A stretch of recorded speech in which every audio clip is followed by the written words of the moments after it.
എല്ലാവർക്കും നമസ്കാരം. നമ്മുടെ വീടുകളിലൊക്കെ കത്രിക അതുപോലെ സ്റ്റീലിൻ്റെ പാത്രങ്ങളിലൊക്കെ ചെറുതായിട്ട് തുരുമ്പ് വരാറുണ്ട്. അപ്പോൾ ഈ തുരുമ്പിന് കളയാനുള്ള 2 കുഞ്ഞു ടിപ്പുമായിട്ടാണ് ഞാനിന്ന് വന്നിരിക്കുന്നത്. അപ്പോൾ അതിനായിട്ട് ഞാനിവിടെ കത്രിക എല്ലാം എടുത്തു വെച്ചിട്ടുണ്ട്. അപ്പോൾ നമുക്ക് ആദ്യം എങ്ങനെയാണ് കത്തിയുമത്തെ തുരുമ്പ് കളയണതെന്ന് നോക്കാം. അതിനായിട്ട് നമുക്കൊരു സബോളയാണ് ആവശ്യം. സബോള എടുത്തിട്ട് നമ്മൾ കട്ട് ചെയ്തിട്ട് നന്നായിട്ട് കത്തിയിൽ തേച്ച് പിടിപ്പിക്കണം. കത്തിയുടെ എല്ലാ ഭാഗത്തും നന്നായിട്ട് തേച്ച് പിടിപ്പിക്കണം. അതായത് നമ്മളൊരു സബോള, അതായത് വലിയുള്ളി എന്നൊക്കെ പറയില്ലോ, അതെടുത്തിട്ട് കട്ട് ചെയ്തിട്ട് ആ കത്തിമ എവിടെയൊക്കെയാണ് തുരുമ്പുള്ളതെന്ന് വെച്ചാൽ ആ ഭാഗത്തൊക്കെ നന്നായിട്ട് ഉരയ്ക്കുക. അപ്പോൾ തുരുമ്പുള്ള ഭാഗം വേണമെന്ന് മാത്രമല്ല, എല്ലാ ഭാഗത്തും നന്നായിട്ട് ഉരയ്ക്കാം നമുക്ക്. അപ്പോൾ എല്ലാ ഭാഗത്തും നന്നായിട്ട് ഉരച്ചതിന് ശേഷം നമുക്കൊരു തുണി വെച്ചിട്ട് അത് തുടച്ച് കഴിഞ്ഞാൽ എല്ലാ തുരുമ്പും പോവും. അതിന് വേണ്ടിയിട്ടാണ് ഇങ്ങനെ നമ്മൾ ചെയ്യണത്. പക്ഷേ ഒരുപാട് തുരുമ്പ് ഈ സബോള വെച്ചിട്ട് നമുക്ക് കളയാനായിട്ട് സാധിക്കില്ല. ചെറിയ തുരുമ്പുകളൊക്കെ നമുക്ക് പെട്ടെന്ന് തന്നെ പോകാനായിട്ട് സാധിക്കും. വലിയ തുരുമ്പൊക്കെ പോകാൻ വേണ്ടിയിട്ട് വേറൊരു ടിപ്പ് ഞാനിതിൻ്റെ കൂടെ തന്നെ പറയുന്നുണ്ട്. എൻ്റെ ഈ കത്രികയിൽ ഒത്തിരി തുരുമ്പുണ്ട്. അത് ഈ സബോള വെച്ചിട്ട് മാത്രം നമുക്ക് ചെയ്യാനായിട്ട് സാധിക്കില്ല. അപ്പോൾ അത് വേറെ രീതിയിൽ നമുക്ക് അതും കൂടെ ഒന്ന് ചെയ്യാം. അപ്പോൾ നമ്മളിതിലൊക്കെ സബോള നന്നായിട്ട് തേച്ച് പിടിപ്പിച്ച് കഴിഞ്ഞു. ഇനി നമ്മൾ എന്താ ചെയ്യണമെന്ന് വെച്ചാൽ ഒരു തുണി എടുത്തിട്ട് ഇതൊക്കെ നന്നായിട്ട് തുടച്ച് കളയാണ് ചെയ്യണത്. തുണിയോട് ജസ്റ്റ് ഒന്ന് തുടച്ചാൽ മതി. എന്നിട്ട് തുരുമ്പൊക്കെ അപ്പം തന്നെ പോയി കിട്ടും. അപ്പോൾ നിങ്ങൾക്ക് ആ തുണിയുടെ കളറിൽ കണ്ടാൽ മനസ്സിലാവും ഇതൊക്കെ പോയത്. കണ്ടല്ലോ, ഈ തുണിയിൽ നിറയെ തുരുമ്പാണ്, ഇതിൻ്റെ തഴുക്കും ഇതൊക്കെയാണ് ഇതിലേക്ക് വന്നിരിക്കുന്നത്. അപ്പോൾ നമുക്ക് ഇങ്ങനെ ചെറിയ തുരുമ്പൊക്കെ ആണെന്നുണ്ടെങ്കിൽ ഈ സബോള വെച്ചിട്ട് ഉരച്ച് നമുക്ക് ഇങ്ങനെ ചെയ്ത് കഴിഞ്ഞാൽ എല്ലാ തുരുമ്പും മാറുന്നതായിരിക്കും. അപ്പോൾ നമ്മുടെ 2 കത്തിയും വൃത്തിയായി കിട്ടി. അതുമത്തെ തുരുമ്പൊക്കെ പോയിട്ട്. പക്ഷേ കത്രികയുമത്തെ തുരുമ്പ് മുഴുവൻ പോകാനായിട്ട് സാധിക്കില്ല.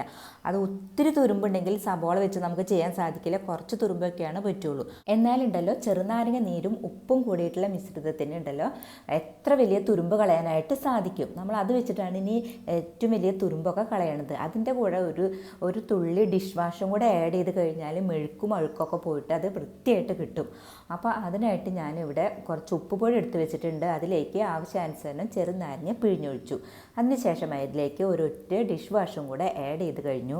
ഇനി നമുക്കിതെല്ലാം കൂടെ ഒന്ന് മിക്സ് ചെയ്തതിന് ശേഷം തുരുമ്പുള്ള അവിടെയൊക്കെ നന്നായിട്ട് തേച്ച് പിടിപ്പിക്കണം. അപ്പോൾ നമ്മൾ ചെറുനാരങ്ങ പിഴിഞ്ഞിട്ടുള്ള വേസ്റ്റ് ഉണ്ടല്ലോ, അത് ഈ ഉപ്പിൽ മുക്കിയിട്ട്, അതായത് ഈ ഉപ്പിൽ നമ്മൾ ചെറുനാരങ്ങ നീരും അതുപോലെ തന്നെ ഡിഷ് വാഷും ആഡ് ചെയ്തിട്ടുണ്ട്. അതിൽ മുക്കിയിട്ട് നമ്മുടെ തുരുമ്പുള്ള ഭാഗത്തൊക്കെ നന്നായിട്ട് തേച്ച് പിടിപ്പിക്കുക. അങ്ങനെ തേച്ച് പിടിപ്പിച്ചിട്ട് നമ്മൾ നന്നായിട്ട് കഴുകി കളയണം. അങ്ങനെ കഴുകി കളഞ്ഞു കഴിഞ്ഞാലുണ്ടല്ലോ ആ തുരുമ്പൊക്കെ പോവും. അപ്പോൾ നമുക്കങ്ങനെ ചെയ്യാം.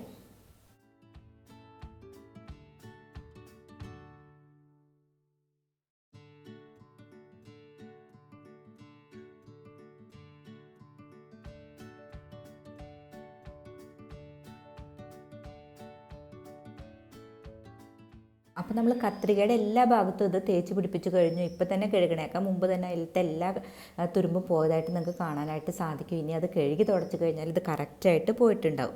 ഇനി നമ്മൾ സ്റ്റീലിൻ്റെ നൂൽപുട്ടൊക്കെ ഉണ്ടാക്കണ സംഭവം ഉണ്ടല്ലോ, അതിലൊക്കെ ഒത്തിരി തുരുമ്പ് വരും. ഇത് ഞാൻ ഇപ്പോൾ എടുത്തിട്ട് കുറേ നാളായി. അപ്പോൾ ഇതിൽ നന്നായിട്ട് തുരുമ്പുണ്ട്. നിങ്ങളുടെ അടുത്ത് ഇങ്ങനത്തെ സ്റ്റീലിൻ്റെ ഇതുണ്ടെന്നുണ്ടെങ്കിൽ അതിലത്തെ തുരുമ്പ് കളയാൻ നമുക്ക് വളരെ ഈസി ആയിട്ട് ഇതുകൊണ്ട് സാധിക്കും.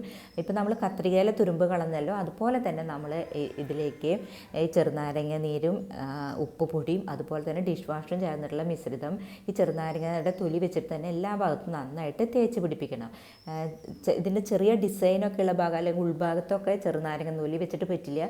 അപ്പോൾ അവിടെയൊക്കെ നമുക്ക് ബ്രഷ് വെച്ചിട്ടൊന്ന് എല്ലാ ഭാഗത്തും നന്നായിട്ട് തേച്ച് പിടിപ്പിച്ചതിന് ശേഷം അത് നന്നായിട്ട് കഴുകി തുടയ്ക്കണം. അങ്ങനെയാണെന്നുണ്ടെങ്കിൽ ഉണ്ടല്ലോ ഇതിലത്തെ തുരുമ്പിനൊക്കെ പോയിട്ട് ഇത് പളപള വെട്ടിത്തിളങ്ങും. അപ്പോൾ നമ്മളിത് കഴുകി കറക്റ്റായി കഴിഞ്ഞു. അപ്പോൾ ഇത് കണ്ടാൽ നിങ്ങൾക്ക് മനസ്സിലാവും ഇതൊന്നും ഇപ്പോൾ യാതൊരു തുരുമ്പൊന്നുമില്ല, ഇത് പുതുപുത്തനായിട്ടിരിക്കണേന്ന്. അതുപോലെ തന്നെ ഈ കത്രിക ഈ രീതിയിലായിരുന്നു. ഇത്രയും തുരുമ്പുള്ള കത്രികയാണ് നമ്മൾ അതിലത്തെ തുരുമ്പൊക്കെ മാറ്റിയിട്ട് ഈ അവസ്ഥയിലാക്കി മാറ്റിയിരിക്കുന്നത്. അപ്പോൾ ഇത് വളരെ ഈസി ആയിട്ട് നിങ്ങൾക്ക് ചെയ്യാൻ സാധിക്കും. അതായത് സബോള വെച്ചിട്ടും അതുപോലെ ഉപ്പും ചെറുനാരങ്ങ വെച്ചിട്ടും വളരെ എളുപ്പത്തിൽ ഇത് തുരുമ്പ് കളയാനായിട്ട് സാധിക്കും. ഇതെല്ലാവർക്കും ഇഷ്ടപ്പെടും. എല്ലാവരും ട്രൈ ചെയ്യണം.